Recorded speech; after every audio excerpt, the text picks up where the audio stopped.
Hello and welcome to class 6 chapter 8 जिसका title है the banyan tree. आज हम बात करेंगे बनियान ट्री के बारे में। The fight of the cobra and the mongoose is the classic drama of unseen in India. आज हम फाइट देखेंगे कोबरा की और मंगूस की। The mongoose is not immune to the venomous bite but is faster and quicker in motion than the snake. ये पूरी कहानी मैं आपको बताऊंगा और कोबरा और मंगूस की मैं आपको लड़ाई बताऊंगा। कोबरा जहरीला है और मंगूस फास्टर है। कोबरा डिफेंस करेगा और मंगूस क्या करेगा, उसको जंप करके जब मारेगा दांत की कोबरा हो जाएगा खल्लास। यही होगा, आप देखते चलो। ये बढ़िया क्लासिकल ड्रामा है जो आज अपन देखने वाले हैं। The cobra assume a posture of defense and attempts to reach the animal by a sweeping strike. Cobra भी उसके ऊपर स्ट्राइक करेगा, but the quick moving mongoose jumps out of reach and comes to the snake from another. ये देखो, ये cobra है, ये cobra mongoose को डसना चाहेगा और ये जो मंगूस है ना, ये कोबरा को हराना चाहेगा। अब कोबरा जहरीला तो है पर ये मंगूस जो है ना, ये तेज है, बहुत बहुत तेज दौड़ता है और एक कोबरा को जब दांत मारता है उसके सिर पे यहीं पे पूरे दांत गड़ाता है और कोबरा को हरा देता है। और कोबरा वर्सेस मंगूस में मंगूस जीत जाता है। ये देखो आप मंगूस, ये है बहुत ही खतरनाक। ये कोबरा जैसे स्नेक को अपने जहरीलेपन को भी बोलता है, रुक मैं अभी दांत से तेको पूरा जहर खत्म कर देता है।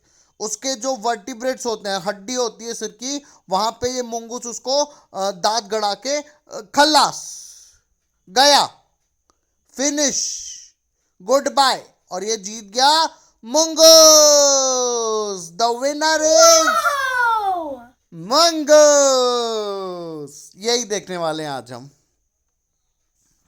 Before the snake can get into the striking position again, वो भागेगा, स्नेक को दौड़ाएगा और स्नेक स्ट्राइक करने की कोशिश करेगा। और ये जो कांस्टेंट मूवमेंट है, लगातार जो मंगूस उसको दौड़ाता है, वो डिस्करेज कर देता है। और मंगूस क्या करता है, leap in close and bury its teeth in the snake's neck. और मंगूस उसके जो दांत होते हैं ना, वो सांप की गर्दन पे ऐसे घट से घोप देता है, usually severing the joints of its vertebrate. पूरे के पूरे उसके सिर के खाच खाच खाच खाच खाच खाच खल्लास। देख सकते हैं आप, देख सकते हैं आप, ये मंगूस ने कोबरा को कर दिया है खल्लास। और द विनर इज मंगूस। अब बात करते हैं स्टोरी की। Though the house and the ground belong to my grandparents, जो घर है वो दादा दादी का है। The magnificent old banyan tree was mine, और ये जो बनियान ट्री है वो मेरी है। Chiefly because grandfather at 65 could no longer climb it. समझो क्या बोला कि एक लड़का है, मैं बता रहा हूं आपको, ये लड़का है, ये बोलता है कि ये जो घर है ना और ये जो गार्डन है ना, दो the house and the garden, ये घर और ये गार्डन, ये देख सकते हो आप, ये घर और गार्डन किसका है, ग्रैंड पेरेंट्स, ग्रैंडफादर्स इनका है, मेरे दादा दादी का। पर ये जो बनियान ट्री है ये अपुन की है, ये मेरी है। क्योंकि दादा 65 में इस पे चढ़ नहीं सकता। Its spreading branches which hung to the ground and took root again. वही बनियान ट्री के बारे में है कि वो उसकी जो ब्रांचेस है वो घूम रही है, forming a number of twisting passages. बहुत ज्यादा ट्विस्ट आ जाते हैं। Gave me endless pleasure. मजा ही मजा। Among them were squirrels, snails and butterflies. बहुत सारे कीड़े मकोड़े हैं। The trees was older than the house. Older than grandfather, as old as Dehradun itself. जितना पुराना देहरादून है उतनी पुरानी ये ट्री है। I could hide myself in its branches behind thick green leaves. मैं इसके पीछे छुप जाता हूं पत्तियों के, and spy on the world below. Spy का मतलब होता है जासूसी करना। जासूस एक गुप्तचर होते हैं जो खुफिया जानकारी रखते हैं कहाँ क्या चल रहा है, उसको बोलते हैं spy. The story of a spy, ये जासूस है, ये लड़का जासूसी करता है। कहाँ से?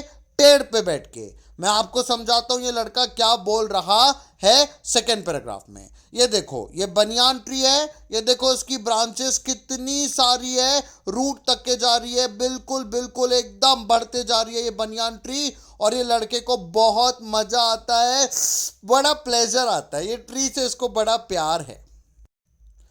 My first friend was a small grey squirrel. पहली जो इसकी दोस्त बनी वो छोटी सी गिलहरी बनी। स्क्विरल मतलब गिलहरी। Arching his back and sniffing into the air, he seemed at first to resent my invasion of his privacy. भारी भारी शब्द है, समझना। जब पहली बार इसने उसके साथ में कुछ दोस्ती करने की कोशिश की तो वो रीसेंट की। रीसेंट मतलब उसको ये चीज पसंद नहीं आई। But when he found that I did not harm myself with catapult और एयर गन। कैटापल्ट का मतलब होता है गुलेल। ना बोले मेरे पास गुलेल है जो मैं इसको मारूंगा, ना मेरे पास एयर गन है जो मैं इस स्क्विरल को मारूंगा। He became friendly. बहुत बड़ी खबर, वो गिलहरी से इसकी हो गई दोस्ती। Wow. And when I started bringing him pieces of cake and biscuit. अब ऑथर इसको क्या देता है? केक और biscuit. He grew quite bold and was soon talking morsels from hand. Morsels का मतलब होता है टुकड़े। वो खुद से अपने हाथ से टुकड़े यानी कौर लेने लगी। मॉर्शल्स मतलब Kaur. Before long he was delving into my pockets and helping himself to whatever who could find. अब तो वो इसके जेब से ही निकालने लगी कि क्या मिल जाए। कौन? गिलहरी। He was a very young squirrel and his friends and relatives. यहां से कहानी थोड़ी सी बदलती है कि गिलहरी इसको बहुत चाहने लगी, ये भी गिलहरी को चाहने लगा, पर उसके रिलेटिव्स को ये पसंद नहीं आया। ये कौन बोल रहा है? लड़का बोल रहा है। कहां से बोल रहा है? उसके घर के गार्डन की बनियान ट्री से बोल रहा है। जो घर है और गार्डन है वो किसका है? दादा दादी का है। पर बनियान ट्री किसकी है? लड़के की है, उसको उससे बहुत प्यार है। और ये बनी उसकी पहली सहेली स्क्विरल, जिसको वो केक बिस्किट खिलाता है और दोनों को बड़ा मजा आता है। उसके हाथ से ले लेती है गिलहरी, तो बहुत दोनों की दोस्ती गहरी है, बहुत गहरी है। Probably thought him foolish and had strong for trusting a human. इसके रिलेटिव को, गिलहरी के रिलेटिव को बड़ा बुरा लगा कि गिलहरी एक ह्यूमन के ऊपर ट्रस्ट कर रही है। In the spring, when the banyan tree was full of red figs.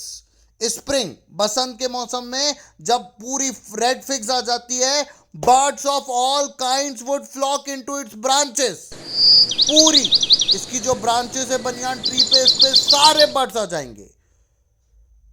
The red bottom Bulbul, cheerful and greedy parrots, मैना, क्रोज, स्क्वैबिंग विथ वन अनदर, सब के सब आ जाएंगे और स्क्वैबलिंग यानी एक दूसरे के साथ में उनकी खटर पटर चालू हो जाएगी ड्यूरिंग द फिग सीजन। ये फिग सीजन के समय। ये देखो, ये है रेड फिग। जब ये बनियान ट्री पे आता है रेड फिग, तो पूरे के पूरे पक्षी आ जाते हैं। कहां पर?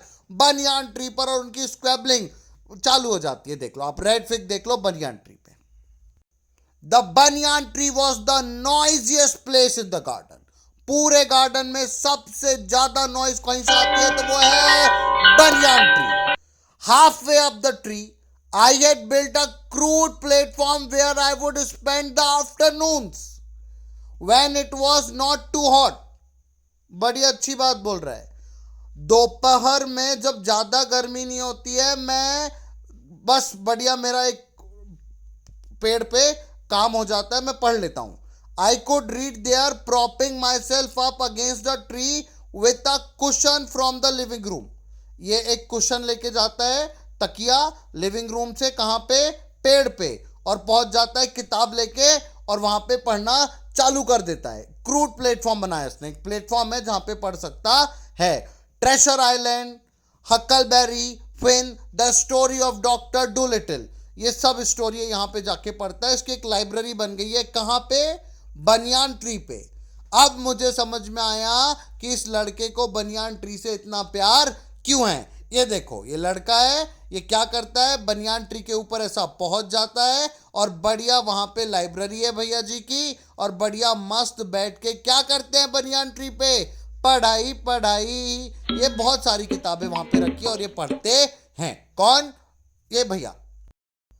सम of the books that made up my banyan tree library. ये डॉक्टर डू लिटिल की स्टोरी वगैरह की जो किताब इसने रखी है, इसने इसकी बनियान ट्री को बना दी library. When I did not feel like reading, I could look down through the leaves at the world below. जब इसे बोर हो जाता है, ये पढ़ना नहीं चाहता है, तो ये क्या करता है, पेड़ से ही नीचे देखता है।